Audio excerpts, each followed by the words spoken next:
अस्सलामु अलैकुम। लो जी, वो कहते हैं जी यक न शुद्ध दो शुद्ध। अभी पहले मसले हल नहीं हो रहे तो ऊपर से और हो गया। आज एक और अभी ये मैं लाहौर हाई कोर्ट में ही खड़ा हूँ। जुम्मे का दिन है और जुम्मतुल विदा है बल्कि। तो आज एक और अभी ख़त मिला है जस्टिस अली बाकर नजफी। आपको पता भी है कि वो किस तरह के मशहूर जज हैं माशाल्लाह। और वो कि ये जितने भी ये ख़त वगैरह मिल रहे हैं ना, ये सारे 90% वो लोग हैं जो प्रो पीटीआई समझे जाते हैं, होते नहीं हैं वैसे, समझे जाते हैं। ठीक है, तो ये इन हालात में ये रुक नहीं रहा मसला। सर हमारी ये इंटेलिजेंस के इदारे कहाँ हैं? वो कह रहे हैं जी ख़त एक रावलपिंडी से पोस्ट किया गया, जगह जगह कैमरे लगे हुए हैं, सारा कुछ है। तो फिर ये ख़तो ख़ती सारा माहौल जो हुआ है, ख़तों का रवाज आया हुआ है, तो वो ख़त किधर है जो ये इधर इनको क्यों नहीं ट्रेस हो रहा? बल्कि वो जो जब सुप्रीटेंडेंट को बुलाया गया तो वो अपनी जो जीपीओ की या डाखाने की मोहर होती है ना, वो भी नहीं पढ़ सका। उन्होंने कहा जी पता नहीं, ये मुझसे नहीं पढ़ी जाती। तो भाई नहीं पढ़ी जाती तो फिर तुम लगाते क्यों ऐसी मोहरें? मोहर वैसे जितने भी सरकारी मोहरें हैं, आज नोट कर लें, सरकारी मोहर आपको पढ़ी नहीं जाएगी। उसकी वजह इधर से घपले करने होते हैं ना, बहुत ज़्यादा घपले करने होते हैं। एक आर्डर ये भी साथ कर दो कि जो सारी चीज़ें हैं वो पढ़े जाने वाली होनी चाहिए। ठीक है, आप देखें पहले भी FIR वगैरह आप देख लें, जो भी FIR होती है वो कोई नहीं पढ़ी जाती। हर कोई अपनी मर्जी से पेट को पट बना देता है और अपनी मर्जी से उसके जो स्पेलिंग आगे पीछे कर लेता है उर्दू के। ठीक है, अब कंप्यूटराइज ज़माना है, हर बच्चे के पास कंप्यूटर है। आप कंप्यूटर पे हर चीज़ होनी चाहिए। ये ख़त वगैरह वाला जो सिलसिला है, ये भी जब शादी कार्डों में हम भेजते हैं तो वो कैसे वो नाम प्रिंट करके और कंप्यूटर में और वो उसका एड्रेस वगैरह भेजते हैं, पता है ना आपको? आपको भी मिलते होंगे ऐसे। तो गवर्नमेंट के पास कोई वसाइल नहीं है कि वो ऐसा काम करे जी। तो ये ना मोर पड़ी जा रही है और ना जनाब ये ख़त की समझ आ रही है, ना तहकीक हो रही है। आज 5 दिन हो गए हैं ये सारा सिलसिला चल रहा है। तो ये ऐसा होना चाहिए कि सारी चीज़ें क्लियर हो ना, सारी चीज़ें क्लियर हो, लेकिन सारी चीज़ें इधर क्लियर नहीं है। हाँ जी, ये पहले आपने वीडियो देखी है, हाई कोर्ट के अंदर बना रहा था तो फिर फ़ोन आ गया तो फिर मैं इधर आ गया। तो बातें वही हैं जो हम जारी कर रहे थे। ये पीछे आप देख रहे हैं, ये इधर मेरी LCD लगी हुई थी, बहुत बड़ी TV लगा हुआ था, तो वो जनाब दफ्तर से कोई चोरी कर गया। और इधर मेरे ये दफ्तर के बाथरूम में किसी ने वो टूटियां तक खोल के ले गए हैं। और ये देख रहे हैं, ये टूटियां, वो सुराख नज़र आ रहे हैं। तो ये चोरी की वारदात हुई है। ऐसे ही मैं आपको बस ऐसे मेरे ज़हन में आ गया, ये बेसन का वो टूटी तक खोल के ले गए हैं। तो ये नीचे भी जो भी लोहे की चीज़ थी ना वो ले गए हैं। अब ये कह रहे हैं जी ये किसी पाउडरी ये द काम में।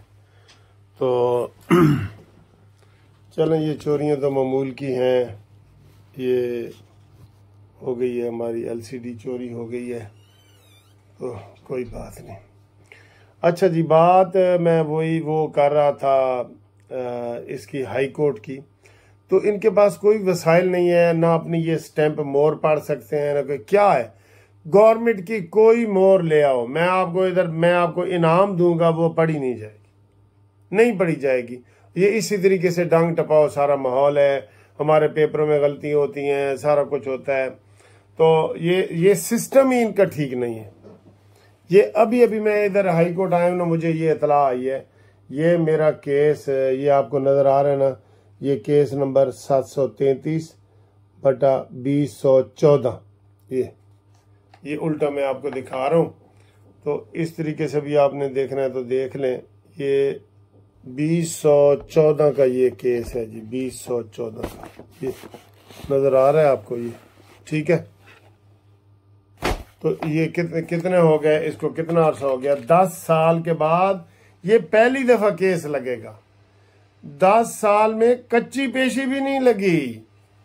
तो इधर जनाब इमरान खान की अपीलें और हम सब VIP लोगों की अपीलें कैसे लग रही हैं। ये मेरा केस लगा हुआ है, ये अब 18 तारीख को लग गया है। CPLA नंबर 733 L 2014, ठीक है। तो ये जनाब अली खान, ये मुमताज अहमद खान वर्सेस अली खान, ये देख लें, ये हालात हैं सुप्रीम कोर्ट के। और ये खोसा साहब और बंदयाल ये कह रहा असी तो जी जीरो ते करके गया। आज पहली दफा लगा है 10 साल के बाद, कच्ची पेशी पहली दफा लगी है। और केस तो मेरा पहले 10 साल पहले का नीचे लोअर कोर्ट, पहले मियांवाली में सिविल जज के पास, फिर डिस्ट्रिक्ट जज के पास, फिर हाई कोर्ट में, फिर अब सुप्रीम कोर्ट में। तो देख लें कितना इंसाफ हमारा मिलता है, कैसा मिलता है। तो ये हालात हैं। ये एक नमूने के तौर पे मैंने आपको 787 वाला केस वो बताया है, तो ये वो निकला। अच्छा जी, जो खतों वाली मैं बात कर रहा था उसमें से जहर निकला है। अब ये बहुत बड़ी बात है, इसकी तहकीकात होनी चाहिए और इसको बहुत हाई लेवल पे ये अभी तक निकल आना चाहिए ये सारा, लेकिन ये नहीं निकल रहा। अभी भी खत मिल रहे हैं, रोजाना बात भी हो रही है, खत भी मिल रहे हैं, ठीक है। और इसके अलावा जनाब अली जो मैंने आपको बताया था, हाँ एक और वो दासू डैम के ऊपर काम रोक दिया गया था, हमला वगैरह हुआ था, तो वहाँ वजीर आजम ने विजिट भी किया है। उन्होंने कहा जी कि ये दोबारा हम इसको जो है ना वो चालू करेंगे, तो वो चालू वो कर रहे हैं, ठीक है जी। दासू डैम प्रोजेक्ट पे हमला, और ये हमले कौन करवा रहे हैं? 20 बंदे ये इंडिया ने हमारे जनाब उड़ाए हैं, आपको पता है ना। वो मैंने पिछली वीडियो में भी उसका जिक्र किया था और इसमें भी बता रहा हूँ आपको। इंटेलिजेंस के हमारे कौन कौन दुश्मन है हमारे, ये तो 20 है ना। तो इधर तो जनाब ये जो धमाके होते हैं उसमें तो 20,000 उड़ जाते हैं, उड़े हैं, बल्कि उड़े हैं, ठीक है। और इसके अलावा आज एक और खबर भी चल रही थी, जो सियासी खबरें हैं ना वो अदालतों में बड़ी चल रही हैं। PCB का जी वकील पेश नहीं हुआ, उसको 50,000 रुपये जुर्माना। और ये जो मेरा आपने 10 साल के बाद केस निकाला है, तो ये सुप्रीम कोर्ट के को नहीं जुर्माना होना चाहिए? करें सुप्रीम कोर्ट को जुर्माना। ये सारी सियासत होती है। 9:30 10 बजे ये आते हैं, 1 बजे चले जाते हैं, बाज लाडले जी। और सहूलतें सबसे ज्यादा सुप्रीम कोर्ट को है। पूरी दुनिया में सुप्रीम कोर्ट में एक केस पेंडिंग नहीं होता, आता है तो उसके ऊपर सारी कोर्ट बैठ जाती है। हमारा जनाब उधर नंबर ही नहीं लगता। ये सारी सूरत हाल है, ठीक है। तो ये वाली थोड़ी सी बातें थी जो आपके साथ मैंने शेयर करनी थी। तो इंशाल्लाह अगली वीडियो में, हाँ वो जो मैंने पिछली वीडियो में बताया, मैंने कहा यार वो मैंने आपको छोटा जू जो बनाया वो मैंने दिखाया आपको कि 2 मिस्री मुर्गियां, 2 जापानी चिड़िया और 2 ऑस्ट्रेलवी तोते। मैं आखा यार हनी ये कोई पाकिस्तानी भी कोई चीज कोई पाकिस्तानी तोता कोई मुर्गी कोई है। तो बड़ा सोचने के बाद मैंने कहा यार नहीं, पाकिस्तानी के मुल्तानी कबूतर मशहूर है। हुण मैनू जी 2 मुल्तानी कबूतर चाहिए ना, ताकि पाकिस्तान का भी जू में हिस्सा हो जाए ना। और पाकिस्तानी की मशहूर है जी जेड़े कोई परिंदे हो, तो आप भी मुझे उसका भी बताएं। ये लाइट मूड में आपसे बातें कर रहा हूँ, ठीक है जी। ओके, अल्लाह हाफिज।